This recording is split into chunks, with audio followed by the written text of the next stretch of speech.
ನೀನ್ ಮಾತಾಡ್ಲಪ್ಪ ಇಲ್ಲೆಲ್ಲ ಕೊಚ್ಚ ನೀರಿನೊಳಗೆ ನಿಂತ್ಕೊಂಡು ಬಿದ್ದು ಎದ್ದು ನಾವು ಈ ಕೊಚ್ಚ ನೀರಿನೊಳಗೆ ಸಳ್ಳ ಕಟ್ಟಾಕಡಿ ಸ್ವಾಮಿ ಅಪ್ಪ ಬಂದು ಹಸಿ ಸ್ಟೇಡಿಯಂ ಬಡವಾಡಿ ನೋಡಿ ಟ್ಯಾಂಕಿ ರಸ್ತೆ ನೋಡಿ ಎಲ್ಲ ಕಡೆ ಬ್ಯಾಡ್ಗದ ಬೇಕಾದವೆಲ್ಲ ಅವರು ಡ್ರೈನ್ ಮಾಡ್ಕೊ ಹೋಯ್ತವ್ರೆ. ನಮ್ಗೆ ಇಲ್ಲಿ ಬಂದು ದಯವಿಟ್ಟು ಈಗ ಚರಂಡಿ ಮಾಡಿಸಿ ನಮ್ಗೆ ಅನುಕೂಲ ಮಾಡ್ಕೋಬೇಕು ಅಂತ ನಿಮ್ಮನ್ನ ನಾವು ಕೇಳ್ಕೊತಾವಿ ಕಣಪ್ಪ. ಚರಂಡಿ ವ್ಯವಸ್ಥೆ ಕಲ್ಪಿಸಿ, ಇಲ್ಲವಾದರೆ ಪ್ರತಿಭಟಿಸುತ್ತೇವೆ. ಎಚ್ಡಿ ಕೋಟೆ ಪುರಸಭೆ ವ್ಯಾಪ್ತಿಯ ಸ್ಟೇಡಿಯಂ ಹಿಂಭಾಗ ಇರುವ ಆಶ್ರಯ ಬಡಾವಣೆಯ 12ನೇ ವಾರ್ಡಿನಲ್ಲಿ ಚರಂಡಿ ವ್ಯವಸ್ಥೆ ಇಲ್ಲದೆ ತೊಂದರೆ ಅನುಭವಿಸುತ್ತಿದ್ದೇವೆ ಎಂದು ಸ್ಥಳೀಯರು ಆರೋಪ ಮಾಡಿದ್ದಾರೆ.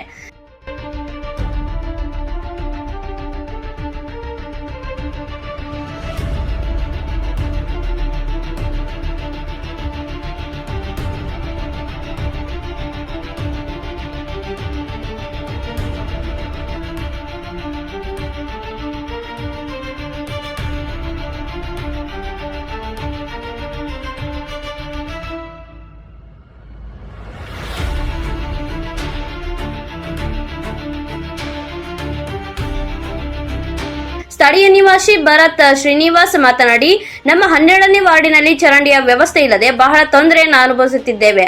ಜನರು ವಾಸ ಮಾಡುವ ಜಾಗದಲ್ಲಿ ಚರಂಡಿ ವ್ಯವಸ್ಥೆ ಕಲ್ಪಿಸಬೇಕು. ಆದರೆ ಜನರೇ ಇಲ್ಲದ ಕಡೆ ಚರಂಡಿ ವ್ಯವಸ್ಥೆಯನ್ನು ಕಲ್ಪಿಸಿದರೆ ಏನು ಪ್ರಯೋಜನ?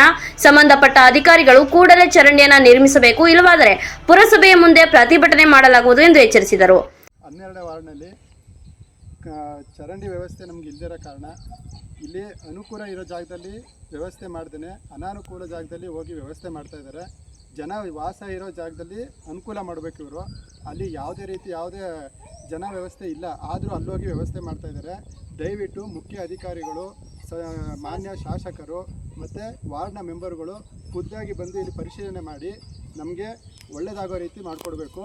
ಹಾಗೆ ಈ ಡ್ರೈನೇಜ್ ವ್ಯವಸ್ಥೆನ ನೀವು ನೋಡಿಬಿಟ್ಟು ನಮಗೆ ಎಲ್ಲ ರೀತಿ ವ್ಯವಸ್ಥೆಯನ್ನು ಮಾಡಿಕೊಡ್ಬೇಕು ಅಂತ ಕೇಳ್ಕೊತೀನಿ. ಇದೇನಾದ್ರು ಆಗದೇ ಇರೋ ಕಾರಣಕ್ಕೆ ನಾವು ಪುರಸಭೆ ಹತ್ರ ಬಂದು ಪ್ರತಿಭಟನೆ ಮಾಡ್ತೀನಿ ಅಂತ ಈ ಮೂಲಕ ಕೇಳ್ಕೊತಾ ಇದ್ದೀನಿ. ಇದು ಆಶ್ರಯ ಬಡಾವಣೆ, ವಾರ್ಡ್ ನಂಬರ್ 12. ಇಲ್ಲಿ ತುಂಬ ವರ್ಷದಿಂದ ಹಿಂಗೆ ಐತೆ.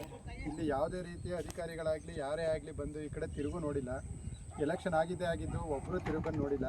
ಅನುಕೂಲ ಇರೋ ಜಾಗದಲ್ಲಿ ಬಿಟ್ಬಿಟ್ಟು ಅನಾನುಕೂಲ ಇರೋ ಜಾಗದಲ್ಲಿ ಹೋಗಿ ಮೋರಿ ಡ್ರೈನೇಜ್ ಎಲ್ಲ ಕಟ್ತಾ ಇದ್ದಾರೆ. ಆ ಕಡೆ ಯಾರು ಹೇಳೋರಿಲ್ಲ ಕೇಳೋರಿಲ್ಲ ಅವ್ರಿಗೆ. ದಯವಿಟ್ಟು ಇದನ್ನು ಎಲ್ಲರೂ ಗಮನ ಹರಿಸ್ಬೇಕು. ಇದು ಹಾಗೆ ಯಾರು ಮೇಲಧಿಕಾರಿ ಇದೆ, ಇದು ಸಂಬಂಧಪಟ್ಟ ಅಧಿಕಾರಿ ಯಾರಿದ್ದಾರೆ ಆ ಸುದ್ದಿ ತಲುಪೋವರೆಗೂ ಅವ್ರಿಗೆ ಶೇರ್ ಮಾಡಿ. ಹಾಗೆ ಅವ್ರಿಗೆ ಈ ಸುದ್ದಿನ ಮುಟ್ಸೋಕ್ಕಂತ ಇದು ಮಾಡಿ.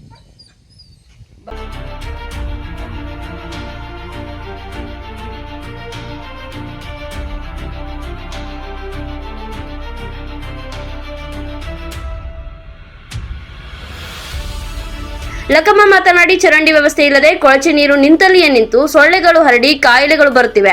ಆದಷ್ಟು ಶೀಘ್ರದಲ್ಲಿಯೇ ಸಂಬಂಧಪಟ್ಟ ಅಧಿಕಾರಿಗಳು ಭೇಟಿ ನೀಡಿ ಚರಂಡಿ ವ್ಯವಸ್ಥೆಯನ್ನು ಕಲ್ಪಿಸಿಕೊಡಬೇಕೆಂದು ಮನವಿಯನ್ನ ಮಾಡಿದರು. ಕ್ಷಣ ಕ್ಷಣದ ಸುದ್ದಿಗಾಗಿ ನೋಡ್ತಾ ಇರಿ ಕರ್ನಾಟಕ ಬೀಟ್ ನ್ಯೂಸ್.